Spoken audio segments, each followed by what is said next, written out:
And this is a very... Pause. Train. Did he just go shaving a haircut 2 bits? Yep. 2 bits? He literally just went dun dun dun dun dun dun. Yep. At least he didn't try to do the Chattanooga choo-choo. And Roger Rabbit comes screaming out from behind the counter. That would be a fun one to do 1 minute at a time. Roger Rabbit. Who Framed Roger Rabbit? Oh, yes. Yeah. Wacky movie. There's a lot in that one. Oh my God, very dense. Just every cartoon reference and all the different cartoons where they came from and all the licenses they needed to get to put them all in one movie. Crazy. All right. So what you were saying? I don't remember what I was saying, to be honest with you. So I'm on to the next thing. Inside this room, all of my dreams become realities, and some of my realities become dreams. What in the wide, wide world of sports is going on here? Alive! It's alive! It's alive! You are listening to The Wilder Ride, getting wilder by the minute. Here are your hosts, Alan Sanders and Walt Murray. Welcome back, everybody, to The Wilder Ride, getting wilder by the minute, a podcast where we are breaking down and celebrating the film Young Frankenstein, one last name pronunciation change at a time. I'm Alan Sanders, your host. And I'm Walt Murray, your co-host. And joining us again today, someone who knows a little something about how to turn Gene Wilder up to 11. Welcome back, Sean German, formerly of the Spinal Tap Minute and currently working his way through Groundhog Minute. Good to have you back, Sean. Oh, it is great to be back. Thank you so much. Just after yesterday, when we talked about how here's Gene Wilder as the most sensitive, heartfelt, caring, you feel the warmth, you feel the normality. But I told you, watch, by the end, that sense of pride is welling back up. And if anybody knows how to turn it up to 11 outside of Spinal Tap, it's Gene Wilder. Yeah, no doubt. Yeah, absolutely. You see we see it as the audience. We see the turn. But one of my favorite things about, I guess, like the first 40 seconds or so of this minute is the expression on the creature's face. The monster feels the change as well. Like, hey, wait a second, this was supposed to be about me. You're talking about me. Right. And then obviously the doctor is turning it into, it's about him. It's about what can he accomplish and the great renown and his great deeds and his accomplishments. And the monster becomes sort of just a tool or an accessory to express the doctor's achievement. And just the acting and the facial expressions that we're getting from the creature in this minute, it's a work of art. Well, before we get too far ahead of ourselves, let's tell the audience that's tuning in today, listening to this episode number 77, or minute number 77, we actually are going to start off finishing the line that he was going to tell the world without shame. That we start off, we love him, and we are actually going to end on the poster outside of an opera house advertising what's on for a one-night-only performance, and we'll get everything in between. So, Sean, since you kind of were already taking us down that path, and we were watching the turn again, Gene Wilder magnificently again, still the same scene, we broke it up in the minutes here, but that gentle, that quiet has now kind of turned back in on itself, and now Gene Wilder, or Dr. Frankenstein, which we don't have to say that much longer, Dr. Frankenstein is looking up in that same direction, up to the heavens, and sort of saying, now it's up to me, and I'm going to show the world. We now are going to show the world what an amazing pair we are. Yeah, they're quite a pair. And you're right, Sean. There really is this switch that goes off in his head, and he's now got the monster kind of under control. He is back in control of the situation, and now it's in his brain that it's time to show the world how amazing his work is. So let me go through the lines here, because there's a couple of changes, one specifically at the end. But this build, this ability of Gene Wilder to once again do what so few actors can effectively do, find a new level every time you think, okay, that's as loud as you're going to be able to get. And then you find a new level, like, okay, no, that's as loud. And then, okay, fine. Apparently he can keep going to almost infinity. Mm-hmm. But he starts off saying, I'm going to show you. So he's talking to the creature. I'm going to teach you how to walk, how to move, how to think, how to speak. You and I are going to redefine the dreams of forgotten alchemists. Together, we will make the single greatest contribution to science since the splitting of the atom. That was how it was originally written. That's obviously a little different than how we get it here. Yeah. Because it shifts from the similar, I'm going to, and then he changes it to, we are going to bring the greatest contribution to science since the discovery of fire. Changes it instead of the splitting of the atom, which I think actually is better, being that this theme of the fire has always been what scares his creature. It's interesting that he's trying to use that as like, we're the next greatest thing since the one thing that scares the pants off of you. Well, and from a human history standpoint, the atom had only been split like 30, not even 30 years before this. So, well, roughly. And is that really a great invention when you start thinking about it? The splitting of the atom? It's a horrific invention. But yeah, no, it's, and it wasn't as honestly life-changing for most of humanity as the discovery of fire was. Because with the discovery of fire, we started cooking food and we started being able to light torches, and you know, there was so much that we were able to do with fire, where the daily life of most human beings wasn't really that affected by the splitting atom. And like I said, I mean, the atom was split 30 years before this, where fire was invented thousands of years, or discovered thousands of years before this. The dawn of man trying to eventually figure out how to survive beyond just, you know, stinking bits of slime crawling out of the cave. Yes, exactly. It's reaching much further back to go to in a much more basic technology to say, well, this is going to overshadow and supersede everything, all human achievement for 10,000 years. I don't know, when was fire, you know, when did we tame fire? That's going back quite a long way. Yeah. Again, the dawn of mankind learning how to actually create fire led to basically everything else. Yeah.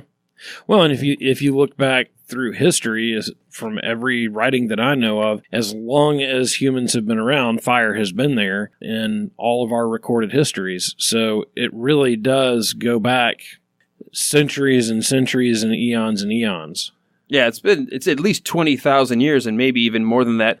Given archaeological evidence, this likely occurred, talking about humans being able to figure out how to create fire no earlier than 700,000 years ago, but no later than 120,000 years ago. So if we go on the conservative estimate, over 120,000 years that many archaeologists feel that there's evidence of man utilizing or having the use of fire. And depending on your theological perspective, fire's probably been here with us since creation. Well, that's true. Yeah, so the good doctor here he's not demonstrating humility. No, he's kind of gone back. He's not downplaying his achievement. No, he is not. He is not. That God complex never gets too far below the surface. Yeah, it does boil back up just after, and again, a pendulum shift, just after this genuine, heartfelt, all about the creature, it immediately on a dime flips into, I'm going to, and then after all of the I'm going to, then you and we, because now that I've taught you everything you'll need to know, you'll help me shock the rest of the world and bring them the greatest scientific achievement since the invention of fire. That's a small goal for the day. Yeah. Yeah. No. I start off every morning. Pressure or anything. Are you sure we're going to get to all this tonight? Yeah, what was that other line that was left out of, yeah, you're right, Marty Feldman's line that was cut in the creation scene itself when they first brought him up to the heavens, and he's like, we're going to do this and this and this and blah. He goes, you think we got time to do it all in one night? Which, by the way, we said that. It was going to be a very funny line, but I'm kind of glad they cut it way back in, what was that, minute 45, I think, was when that happened, minute 45, so... Peter Boyle, once again, let's give him a quick shout out. Again, outside of the crying at the very beginning, when he's very touched by this idea that the doctor is going to take all of this time to invest in him. He's crying when he realizes, you care about me. You're going to teach me to walk. You're going to teach me to talk. You're going to teach me to do tricks like any good dog should do. Yay!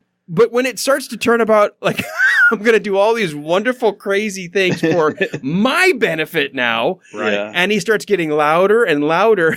And he's smashing his face. You see, his hand is Peter just like... Boyle is kind of like, huh? Wait, what? Yeah. That loving embrace, the gentle brushing of a cheek has turned into, he's holding onto this head like a young actress who's just won her first Academy Award. He is grabbed on, and all the acting by necessity is all through his eyes. This is just Peter Boyle acting through his eyes because he's got Gene Wilder sitting on his lap. His head is in this fierce grasp of the doctor's hand, so he can't even move his head around. He's just through the eyes. You can see that obviously the doctor is, he reached the monster and just kept on going past to the renowned and the fame that he sees is just around the corner for me. I mean, we. Right. What's cool, if you watch this 1 second at a time through this minute and you basically freeze at about 14 seconds into this, the monster has been sort of sad, and he's been sort of, you're going to take care of me. Gene gives him a kiss on the side of his head. He feels loved. He feels cared for. He feels compassion. And just as the doctor is turning that corner and making it about him, Peter Boyle's got this look sort of out into nowhere, saying kind of like, huh? Yeah. Wait, what? What is going on? And he looks almost confused, like, wait, this doesn't seem to flow for me. And now his eyes kind of dart back and forth as Gene Wilder is literally mashing his cheeks and face up against him, and his voice is rising and rising and rising. And the monster almost is just like, God, it's not about me anymore, is it? It's about you. Yeah. Exactly. I've gone from, in the span of a minute, I've gone from the Olympic ideal and a god to a good boy to now I'm just a prop. Yeah, exactly right. For your own achievement. He is merely a set piece. I'm going to teach you some tricks, and then I'm going to entertain an audience, and you are there to be my assistant, and you're there. I'm the magician. I'm the ringleader. I'm the one everyone should be watching, not you. Yeah, and it's... You would kind of almost expect him to want to be the Oz behind the curtain, but he's not. He is going to go stand in the spotlight.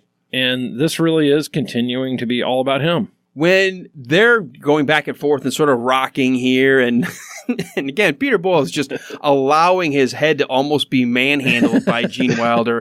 I get the sense that he didn't have a whole lot of say-so in where his jawline was pointed. That's why his eyes are darting back and forth. It shows the trust of an actor to another actor to just let this play out, because most of the times, remember we had Adam Boyer on, your friend, your actor friend, Walt from The Walking Dead and many other movies, that he said, whenever we did a scene like this, it's always the other person that's sort of conveying the wrenching or the manhandling. I never tried to manhandle because I don't want to hurt the other person. Right. But if you remember my story, I dealt with an actor like this who got so into the performance, they forgot how physical they were actually being with me. And that, you can see in this scene, this is not Peter Boyle pretending to move his jaw around. This is Gene Wilder doing all the work. He really is. He's like smashing his face with his hand. And Peter Boyle just is there taking it and doing a great job of being that kind of helpless monster now. I got a question. When he yells fire, since the creation of fire, the monster is very well aware now of fire. We know he's not a big fan of a match being lit, a candle being held in front of his face. Did anybody else expect maybe the creature to flinch when he yells fire? Because he doesn't.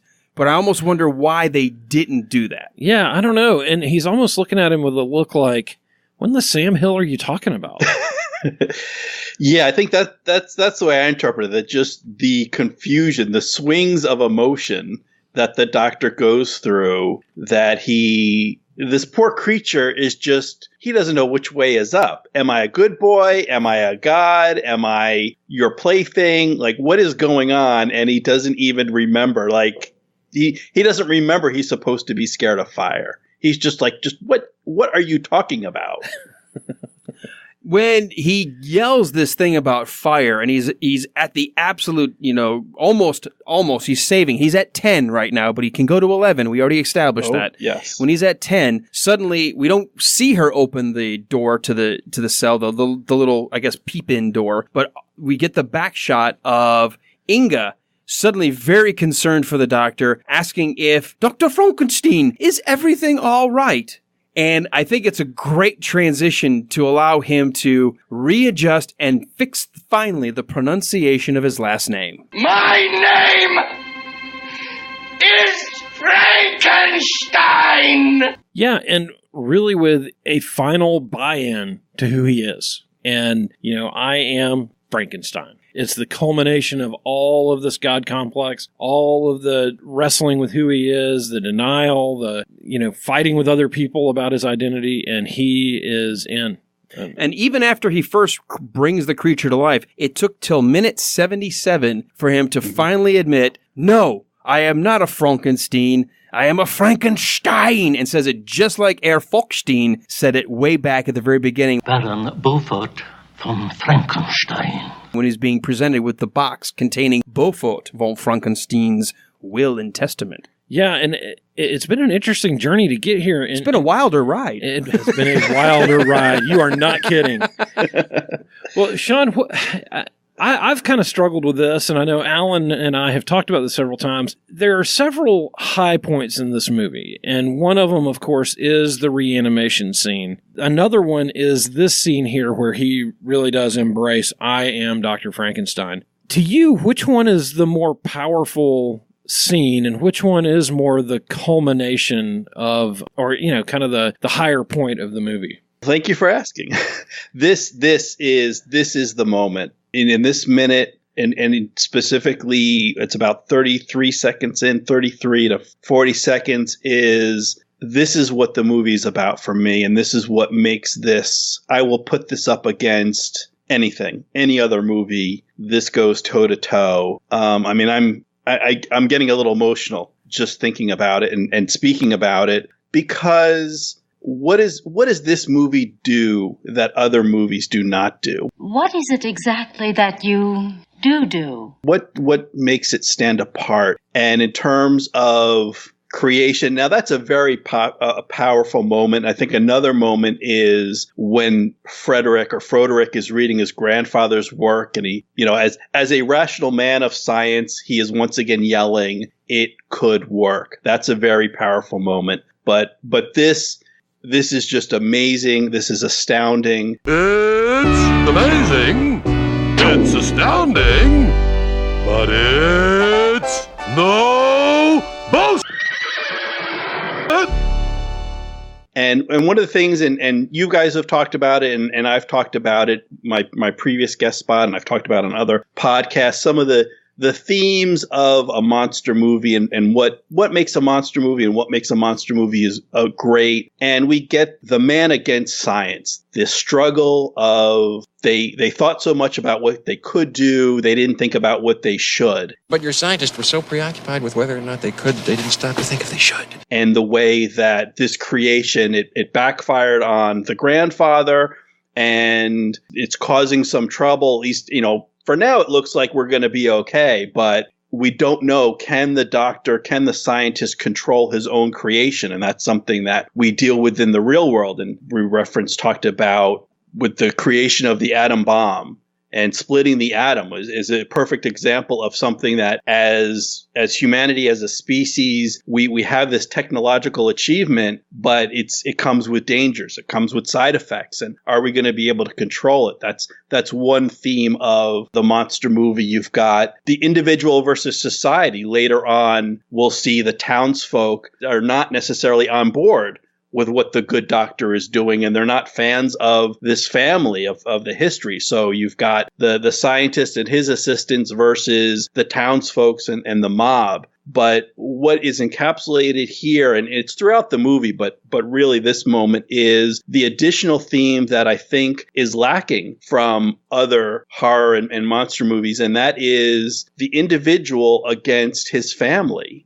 That Frederick has been fighting his identity. And some of that is his ancestry and his family, and some of that is fighting himself when he takes on that name, the Frankenstein name, that acceptance of his grandfather and the acceptance of his family, it's a huge leap in the development of the character. And I think it touches on, well, I think that this movie touches on, there's three kinds of immortality, or there's three ways you can be immortal that the film discusses. And the first is the obvious, the engineering feat of reanimating dead tissue. That's one way you could become immortal. The second way is through your achievement. Your name could live on if you make some great invention or contribution to science or the arts. That's another way you can be immortal. And then the third way is through your name, through your family. If you have children, that you pass on your genes and your name throughout time. And that's a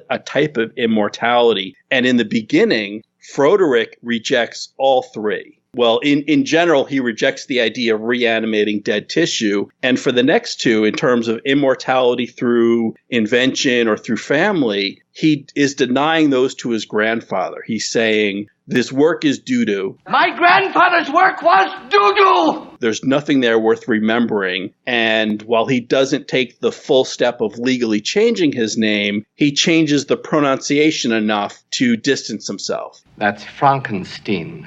And I don't know, I know you talked about some of the stuff from the script and deleted scenes, but my impression just from watching the movie is the will and everything from the grandfather is coming to him because he's the last descendant. He's the last of his generation. He's the only grandchild. So if he rejects his grandfather's name, then his grandfather is dead. That name is going to die out. The family line ends, and that type of immortality is denied to Victor. And so we've seen him come around. We've seen him, well, first he recognizes there's potential value in his grandfather's work with that scene, the "it could work" line. It could work! So that there's that possibility of immortality for his grandfather. Maybe the work lives on. And we see with the creation of the creature, he is able to reanimate life. So we see that form of immortality is possible. And then in this moment, he is granting his grandfather that final type of immortality, that you could be remembered through your name, through your family and your descendants, that he is kind of claiming that as, yes, I am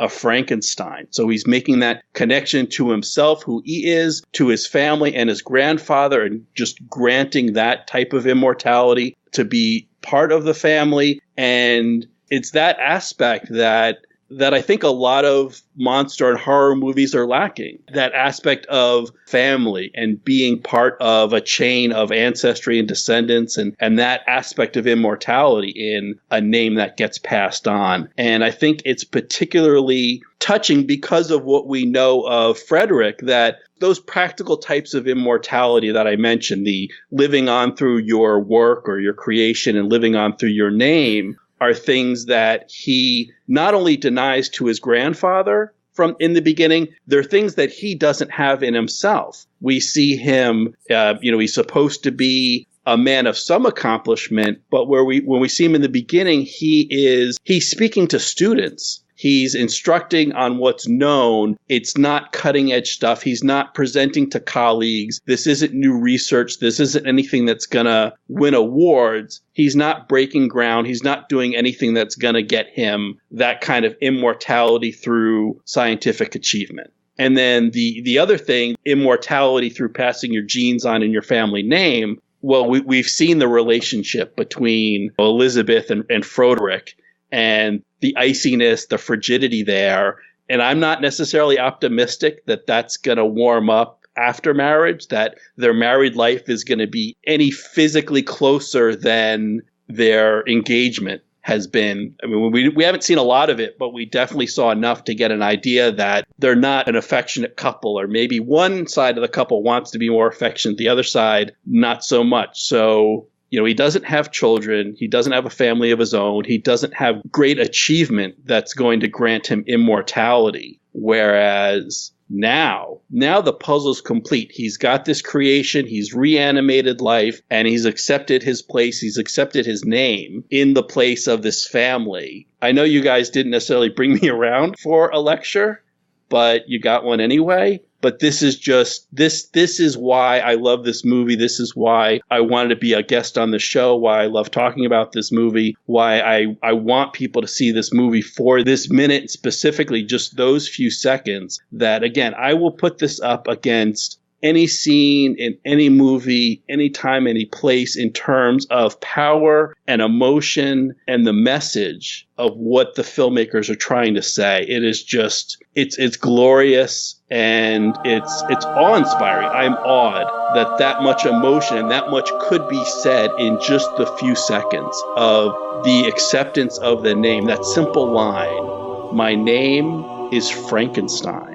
It's 4 words, but it says so much and conveys so much about the man and the monster and the science and everything just condensed into that moment. And and I love it.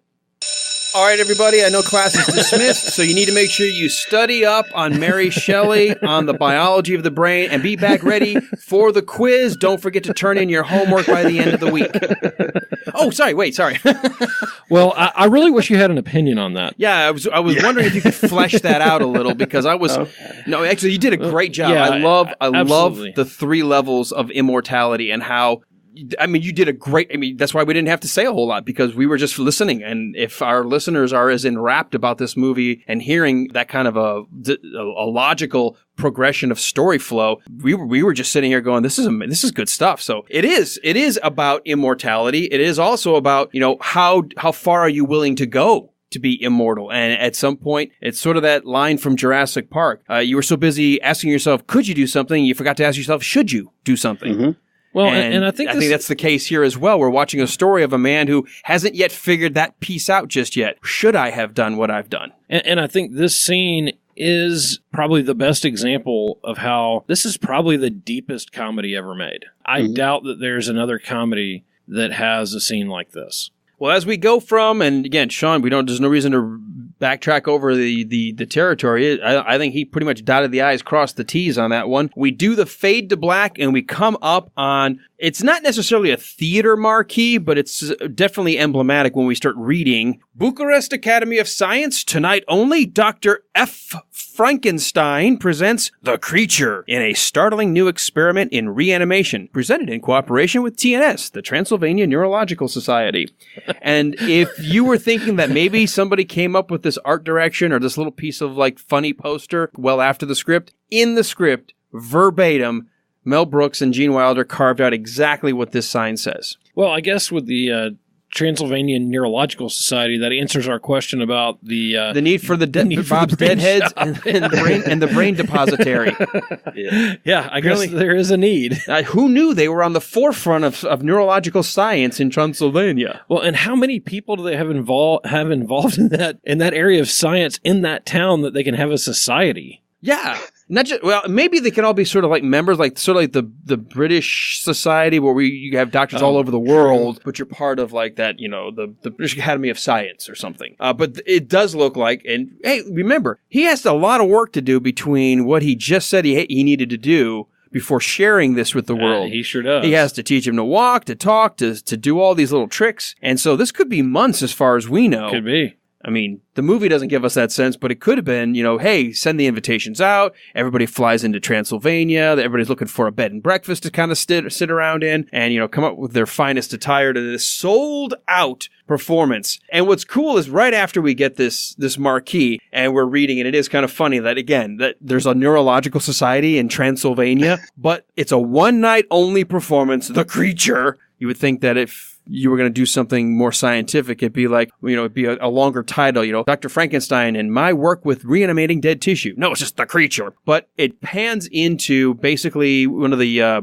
boxes that, some of the more highfalutin people can sit in. And as it moves down from the opera box or the boxes up along the balcony, it pans around to a really ornate looking theater. And Walt, you know where this theater is, or what this theater is. Or what this theater was. It was the Mayfair Theater, and it was at 214 Santa Monica Boulevard in Santa Monica, so it wasn't really in Transylvania, disappointingly. Are you suggesting they weren't on location? No, it was shocking to me as well. And the reason I give that address is because I took a look at what's there now, and the Mayfair Theater, unfortunately, is long gone. What's in its place is a shoe store called the Shoe Palace.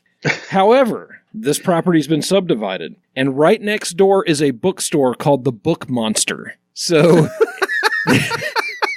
A little nod to history. A little nod to history. And I don't know whether that was on purpose or by accident, but part of that building is the book monster. So you've got the Shoe Palace. The Shoe Palace. A palace, another name for a castle. Yeah, and Frankenstein, his creature has some big giant boots that we talked about way back when that would have needed some custom shoe. Absolutely. And right next to the Monster Bookstore. Right next to Book Monster. And it's right near the Santa Monica Pier. So if you're down there and wouldn't mind, just run by and snap a couple pictures for us. But on one of the pictures of the building, I saw a bus was blocking it, and then it's hard to get a good look into the book monster. But if you're in the area, it'd be great if one of our listeners could run by, take some pictures, and tell us if there's anything that points to young Frankenstein in there. That would be interesting if they had any novelty or just some nostalgic posters or things up to recognize the fact that this was the theater where we're going to have an amazing scene coming up here. Unfortunately, we don't get to the song and dance number by the end of the week, but we certainly are going to be part of what's being presented to this audience. All right, so as we start to wind this down then, Sean, before I get to my last note, I wanted to ask if you had anything else, and try to keep your comments brief. No, just kidding. I feel like we're at a debate. Remember, you have 30 seconds to respond. Okay, I'll try to keep it short, but I like this cut. As you said, Alan, we don't know what time has transpired. I feel like this is, in a more modern movie, this is where the training montage happens. Everything's better in a montage. I'm glad we just skip it. Just so everything, it's a mystery. We've seen the creature, we've seen what he does or what he could do. We've seen the promise of what the doctor thinks he could mold from this clay, or what he can do in terms of teaching him to walk and speak and think. So I'm on the edge of my seat. So what has he done to present here that so I like this move just to cut and not show us any of the preparations for this experiment. For this presentation.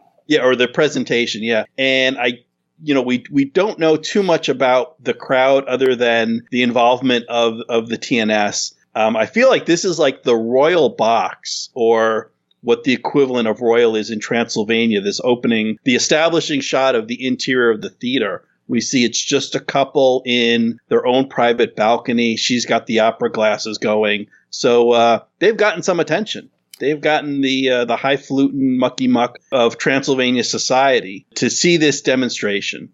So I'm looking forward to it. Walt, anything else in this minute that we didn't cover? No, I think we've covered it. The one thing I want to point out, and this is only again from me being involved in film and theater, and it's not like it's going to cause this movie to suddenly drop in everyone's view. But Dr. Frank, well, I guess just as he's yelling, "It's Frank, my name is Frankenstein," he's looking in the same direction he's been sort of looking out to the heavens. He never actually makes his eye line back to the hole in the door where Inga is talking to him. He's still keeping the same phrase because obviously they filmed this separate days or separate times. But it kind of bothers me that based on where they are in the room, the door would be a little bit more off to where he would have had to turn his head a little bit more to the left and look out to the door. Instead, he never kind of looks back at Inga, but we get the sense he's yelling at her. Mm-hmm. But did that bother anybody else that he doesn't turn his head toward where Inga should be?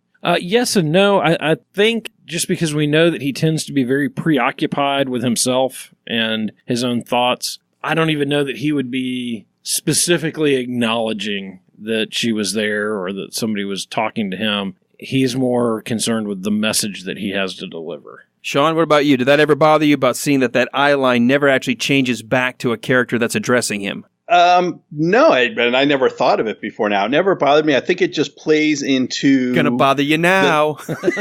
Well, now you mention it. Huh? Yeah, thanks. But I felt it just plays into the mania that he is just making these pronouncements to the universe that I'm the great doctor. I've made the most significant contribution to science since the taming of fire. My name is Frankenstein. He's just tossing it out, not speaking to anyone in particular. The creatures picked up on it. And yeah, I think it fits in with the mania that the doctor is descending into over the course of the last few minutes, and this is the finale of this short little piece of this scene. So I think it's natural that he is just shouting and not necessarily shouting at or to anyone in particular, or certainly not Inga. So while I was not bothered with it, but yeah, now that you pointed out, I'm not going to be able to avoid it, and it's going to stick in my mind forever. So well, good. you. My job here is done.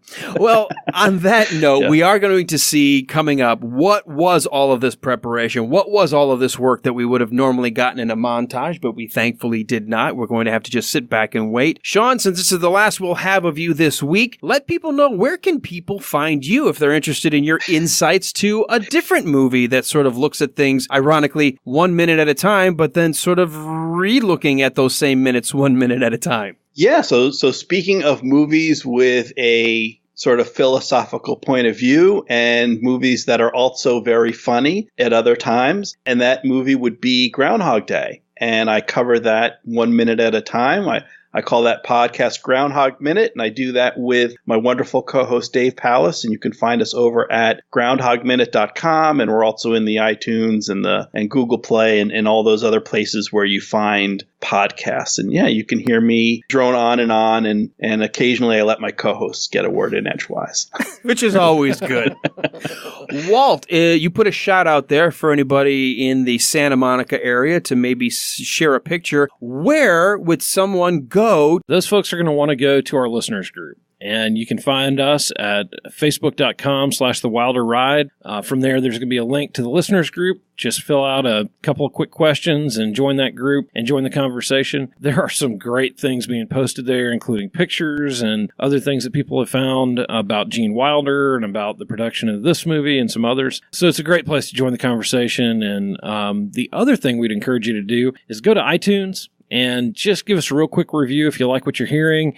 If you do like what you're hearing, we'd encourage you to give us a 5-star rating, and then please just make a quick comment. There's a crazy algorithm that we don't really have our arms around yet, but we do know that you got to make a comment in order for that vote to be more visible and help us when people are looking for things about Gene Wilder or Young Frankenstein or anything else related to this podcast. And come back tomorrow, because we've got more of this scene playing out. We've just been sort of panning through the interior of the Opera House, so we will open minute 78 with the Opera House, and we will end with Dr. Frankenstein on stage. So come on back and have some fun with us. Sean, once again, thanks for joining us here on The Wilder Ride. Oh, and thank you both, Alan and Walt. Thank you for having me. Obviously, this is one of my favorite movies. I love talking about it, and I love listening to you guys talk about it. So thank you very much. Awesome. Come on back tomorrow. We're going to have a lot of fun, and don't forget, turn in your assignments at the end of the week, and don't forget to put an apple on the desk for your teacher. Absolutely, and especially on the desk of Dr. Frankenstein? No, it's Frankenstein or Frankenstein.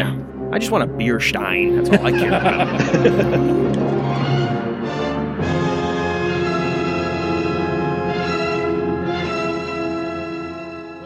Forward to having you back as we go into season 2 and look at another Gene Wilder movie, whether that be, well, we have no idea. We know that Gene has a lot of good stuff. You don't ask a pregnant mom, are you ready for another one?